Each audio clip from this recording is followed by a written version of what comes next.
Pria itu telah bersembunyi di gurun selama 3 hari dan 3 malam. Namun ketika target akhirnya muncul, dia tidak menarik pelatuk. Pengintainya terus menyuruhnya menembak, tetapi dia tidak bergerak sedikit pun. Target itu pun menghilang dari pandangan dan rekannya marah besar. Karena haus dan panas yang ekstrim, kondisi mereka sangat buruk, tapi mereka tidak punya pilihan. Misi belum selesai, jadi tidak ada pertanyaan soal kembali. 6 jam kemudian 2 kendaraan terlihat datang dari kejauhan. Target muncul kembali. Kali ini tanpa ragu, pria itu menarik pelatuk. Dengan 1 peluru, dia menjatuhkan target. Mereka melompat ke kendaraan ekstraksi asing dan pergi dari sana. Mereka adalah bagian dari unit pasukan khusus rahasia, dan pria itu adalah penembak jitu paling terkenal dalam unit tersebut. Dia telah menghabisi banyak target dengan presisi tinggi. Dia pikir dia akan terus bertarung sampai napas terakhirnya. Sampai satu kejadian mengubah cara berpikirnya sepenuhnya. Misi hari itu adalah menangkap seorang pengedar narkoba. Saat mereka mendekati lokasi, pria itu dan pengintainya melompat keluar dari kendaraan untuk mengambil posisi menembak terbaik. Sementara satu rekan lagi mendekati rumah sang pengedar. Saat percakapan berlangsung, situasi tiba-tiba menjadi tegang.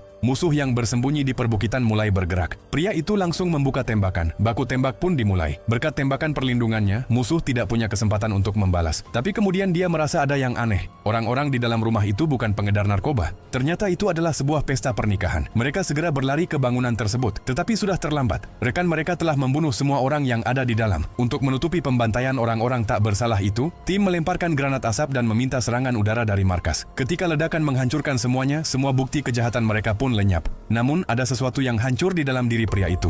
Saat itu juga sebuah pemikiran kelam mulai tumbuh di benaknya. Dalam perjalanan kembali ke markas, dia mengatakan kepada rekan-rekannya untuk menghentikan kendaraan dengan alasan kemungkinan penyergapan di depan. Dia bilang dia dan pengintainya akan maju untuk memeriksa ranjau darat dan meminta rekannya memberikan perlindungan. Tak lama kemudian mereka menemukan mainan anak-anak. Semua merasa lega, tapi saat itu pria itu mengeluarkan detonator dari sakunya dan meledakkan kendaraan itu.